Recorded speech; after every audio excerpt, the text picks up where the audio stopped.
l'invité de l'actu.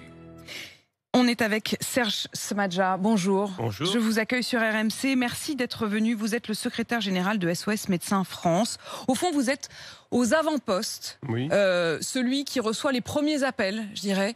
Et vous aviez été parmi ceux qui alertaient au moment de la première vague. La raison pour laquelle j'ai voulu vous entendre ce matin, c'est que vous voyez à nouveau une remontée des appels. Qu'est-ce qui se passe ?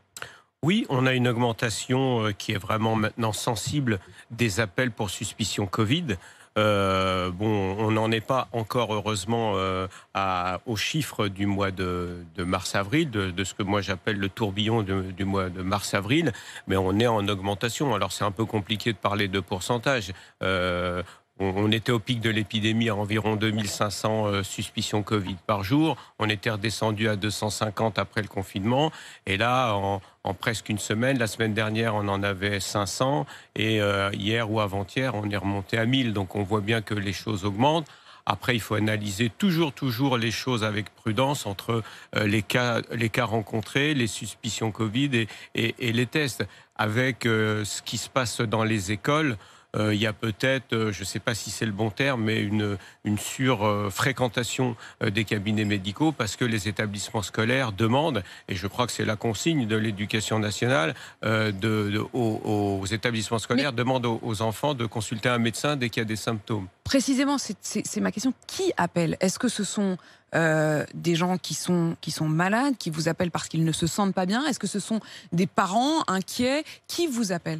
Non, ce sont des parents qui consultent pour leur enfant, enfin pas que, mais notamment, c'est ce qui est sensible ces derniers jours, qui nous appellent parce que leur enfant a une pathologie respiratoire qui peut-être d'ordinaire n'aurait peut-être pas consulté, mais aujourd'hui à cause du Covid, chacun veut savoir s'il y a des comportements à avoir, des précautions à avoir en termes notamment d'isolement, parce qu'on sait tous tester, isoler, tracer. Alors, le tester mais tester, isoler, tracer, pardon, je vous arrête un instant, parce que c'est le trio qu'on nous explique, mais dans les faits, est-ce que vous avez le sentiment que ça se passe vraiment comme ça ? Alors, vous qui les voyez, qui rentrez dans les foyers. Alors, justement, là, on constate, comme tout le monde et comme chacun sait aujourd'hui, parce qu'il n'y a qu'à se promener, en tout cas dans les grandes villes, pour voir la queue devant les laboratoires, que là, il y a un encombrement, il y a des difficultés pour obtenir des tests de diagnostic pour les patients, en tout cas symptomatiques, chez lesquels c'est le plus urgent.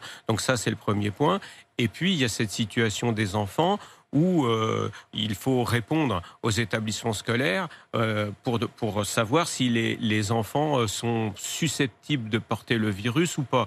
Parce que c'est la période de la rentrée, on a classiquement des épisodes respiratoires ORL banaux, et peut-être qu'en dehors de cette épidémie de Covid, les parents n'auraient peut-être pas consulté. Mais comme on doit savoir si on doit justement tester, isoler, tracer, on est face à une situation c'est presque un peu ubuesque, parce qu'il faut quand même rappeler à ceux qui nous écoutent, tout le monde ne le sait pas, qu'aujourd'hui, tous les parents doivent signer une sorte de charte avant la rentrée de leur enfant à l'école. Je l'ai moi-même fait, je sais que Charles en témoigne ici.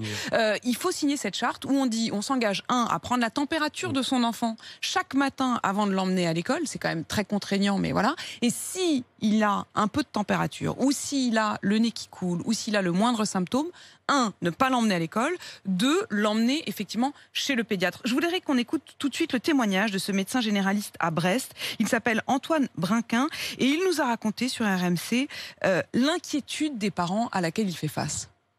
Ils ont compris que l'école ne prendra pas les enfants s'il y a le nez qui coule, s'il y a un petit symptôme. Et s'il y a la fièvre surtout, voilà. Ils me disent, qu'est-ce que je peux faire ? Mon fils, est-ce qu'il a le Covid ? Là, c'est la grande question. Est-ce qu'on doit le tester ? Et est-ce qu'il doit rester à la maison ? Et est-ce qu'il peut aller à l'école ? Et puis, il y en a certains qui me disent, vous n'aurez pas une solution pour qu'on arrête le rhume, là, pour qu'il puisse aller à l'école demain ? Parce que moi, je peux pas me permettre de rester à la maison, il faut que j'aille travailler. Ils ont compris que l'école ne prendra pas les enfants s'il y a le nez qui coule, s'il y a un petit symptôme. Serge Smadja, quand on entend ce témoignage, ça correspond à ce que vous voyez, mais est-ce que ça veut dire qu'il y a un décalage entre l'inquiétude et la réalité de la maladie ?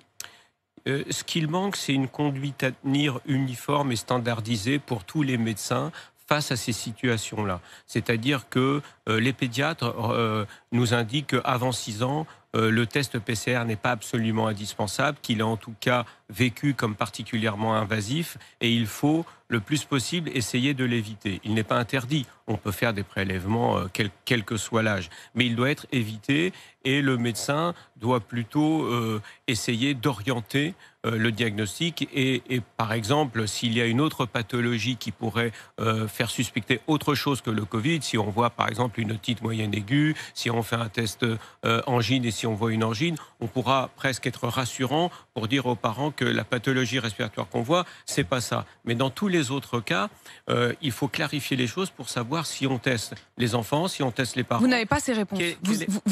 Vous gérez chacun comme vous pouvez, quoi. Exactement. C'est géré au cas par cas, en fonction de la situation clinique, évidemment, parce que parfois on a quand même une orientation en fonction du médecin. Et donc, il y a besoin de clarifier ça. Il y a une chose quand même que je ne comprends pas. On nous a dit Alors au début, on nous a dit les enfants sont porteurs et ils sont même super porteurs. Donc c'était une des raisons pour lesquelles on a très vite fermé les écoles. Ensuite, les études et notamment les pédiatres ont dit bah non, en fait, ils sont très très peu porteurs. Et même quand ils sont porteurs, la charge virale est tellement mince qu'ils ne peuvent pas contaminer les adultes. Et aujourd'hui, on a l'air à nouveau d'être face aux enfants comme si c'était eux qui, dès qu'ils ont le rhume, allaient transmettre le virus. Où est la réalité ? C'est difficile de répondre parce que vous prenez l'exemple des enfants qu'on a pris là pour parler de ce sujet spécifiquement, mais il y a une augmentation des cas tout âge. Et ça ne concerne pas que les enfants et vous savez bien que les connaissances évoluent. Vous avez complètement raison. D'abord, on a dit qu'ils n'étaient pas contaminés. Après, on a dit qu'ils n'étaient pas contaminants. Après, on a dit qu'ils étaient peu contaminants. Et aujourd'hui, quelque part, les établissements scolaires nous demandent un test Covid à tous les enfants et on voit bien que même ça va jusqu'à la fermeture de bon nombre d'écoles. Donc ça veut dire qu'il y a quand même des cas positifs, ça veut dire que ça entraîne quand même des conséquences, des décisions pratiques. Donc ça veut dire qu'effectivement, même s'ils sont moins contaminés et contaminants, les enfants le sont aussi. Qu'en est-il des personnes adultes, voire âgées, qui vous appellent ? Est-ce que vous constatez des formes graves ? Alors c'est exactement aujourd'hui, enfin, à force de dire on est un tournant depuis tellement de mois, mais c'est vrai que eu égard à l'augmentation, là aujourd'hui, quand même particulièrement significative de l'augmentation des cas, évidemment, l'important c'est de voir si l'augmentation des cas plus graves est en augmentation. Est-ce que vous le voyez ? Est-ce que vous le percevez ? C'est très léger, mais on voit aussi des formes chez les patients plus âgés. Mais c'est encore très modéré et encore une fois, ça n'a rien à voir avec ce qu'on a vu au mois de mars, mais on commence à le voir. Vous voulez tout de même alerter à ce niveau-là. Merci beaucoup d'être venu ce matin sur RMC. Vous êtes le secrétaire général de SOS Médecins, Serge Smadja. Merci à